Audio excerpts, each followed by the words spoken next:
was about to turn 20, and I had never stepped out of India. The farthest I had gone from home was 200 kilometers, because that's the distance between my parents' place and New Delhi.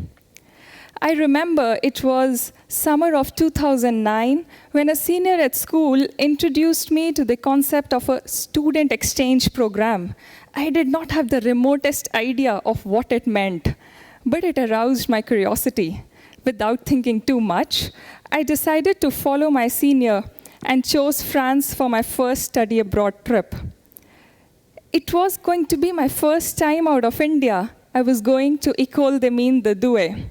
Douai, not many of you would know, is a small city up in the north, very close to the France-Belgium border. And my next 6 months in Douai, as for any typical exchange student, saw me more in TGV and Ryanair than in the classroom. Every other weekend, I found myself in a different country. Even before I could realize, the nerdy soul inside me had been bitten by the travel bug for the rest of my life. All I wanted was to traverse frontiers and cross continents. But I actually made a small mistake here. I thought crossing borders in other parts of the world would be as simple as doing that in Europe. I decided to embark upon a backpacking trip to Southeast Asia. Thailand, Laos, and Indonesia were on the itinerary. I realized it was no longer possible to hop back and forth from one country to another, which meant visiting the Thailand embassy in India and getting to Thailand, visiting the Laos embassy in Thailand and getting to Laos, and so on. So from an almost no-border zone in Europe, here I was in Southeast Asia, where I say the borders were somewhat translucent. The route was doable as long as I was managing all my visas in a perfect order. But I still didn't know that I myself came from a region where we have stone wall borders. And I thought it was time to see what was there on the other side of that stone wall border. It was time to see what my immediate neighbor looked like. And I said, I want to go to Pakistan. Believe me, I couldn't finish, and the reactions came flying in. There are so many new places you can see, then why Pakistan? My sister said, if a war starts between India and Pakistan, the first thing they will do is seal the borders, and you will be left on the other side forever. Believe us, it's not safe to go there. You won't even get a US visa after this. These reactions were not that surprising for me, but the big question was this resentment stemming from just Islamophobia, or was there something more to it? So I was clear. I wanted to go and find my own answers. I remember when I shared my experience with the media, the Indian media titled it as, "A young 20-something crosses the border to Pakistan." Now imagine if for one of you sitting here, for one of our French friends sitting here, the French media says, a young French 20-something crosses the border to Germany. Can you even imagine? I asked myself time and again, have I laid my hands on something that formidable? For those of you who are not familiar, we Indians get a city-specific visa to Pakistan. And not hard to guess. We do the same to our Pakistani friends. We give them a Delhi visa, a Bombay visa. And the concept of a tourist visa, it exists, but doesn't really happen between us. I got to know of a South Asian peace delegation that was going to Lahore, and I somehow managed to find my way in. Finally, I had a visa stamp on my passport that read, Lahore only, no access to army cantonment. Plus, it was a police reporting visa, which meant that I had to go and report at the local police station after my entry and before my exit from each Pakistani city, which meant that I had to go and report at the Lahore police station during my stay. Yes, a part of me was getting scared. I remember even when I was crossing the India-Pakistan border on foot, I caught myself chanting all my Sanskrit mantras at a mind-boggling speed.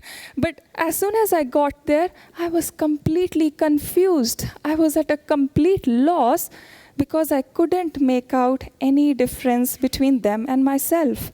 We looked similar, we wore similar clothes, we ate similar food, we spoke the same language, that same Punjabi with the same accent.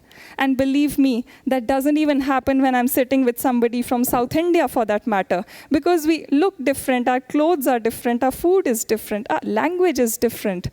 I remember once I was backpacking in South India, and I was in this restaurant where I was struggling to convey what I want to eat.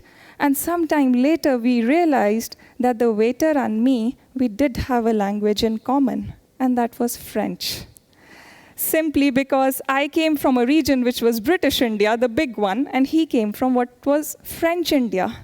Now, can you imagine two Indians with only common language as French? But since I come from North India, I felt unbelievably close to Pakistanis. Even when I was in Lahore, I was overwhelmed. I was exhilarated by just the feeling of being in Pakistan. I was silently sitting in a conference at United Nations Human Rights Commission in Lahore, and I suddenly heard my delegation lead mention me at the podium.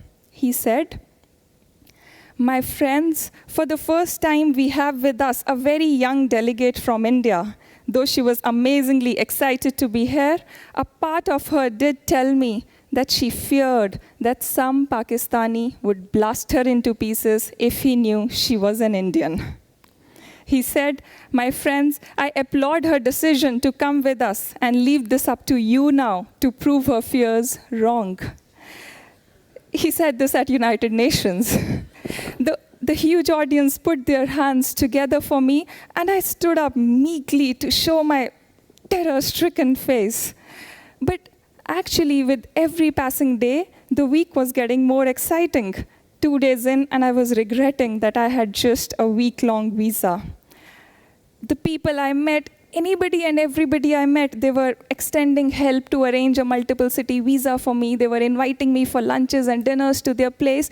There was so much love, so much help, so much affection coming from everywhere that for a moment I wished Pakistanis were less hospitable. Towards the end of my stay, I remember I asked somebody significantly senior if I could see a Pakistani wedding. And he very promptly said, "बेटा जी, हमारे मज़हब में 4 कर सकते हैं. आज ही बेगम से जाके पूछता हूँ कि बच्ची को निकाह देखना है. That my religion allows 4 marriages. Let me go back home and check with my wife that a little Indian girl wants to see a Pakistani wedding." And my mind said, "Oh God, they even crack jokes like we do amidst all the horror and terror. Humor exists in Pakistan." And I thought about how an average Indian thinks about everything that is wrong with Pakistan, and just a week spent like that tells you how beautiful, how kind this place is, its people are. I don't say that things in Pakistan will change overnight. All I imply is that a mere visit does shatter misconceptions. All of us today, we live in our own small worlds of social perceptions and emotional legacies. Again, I don't say that those perceptions, those emotions will always be wrong, but I do say it's definitely worth challenging them. I think we have relied enough on the political and economic actors. It's time we take the baton in our hands. For once, let's cross the borders, the toughest ones first, only to come back with some incredible experiences, memories we are going to cherish for the rest of our lives.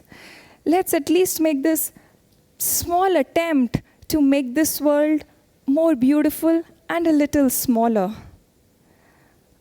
Our soils are parted. Let's not part our souls. Thank you. So small.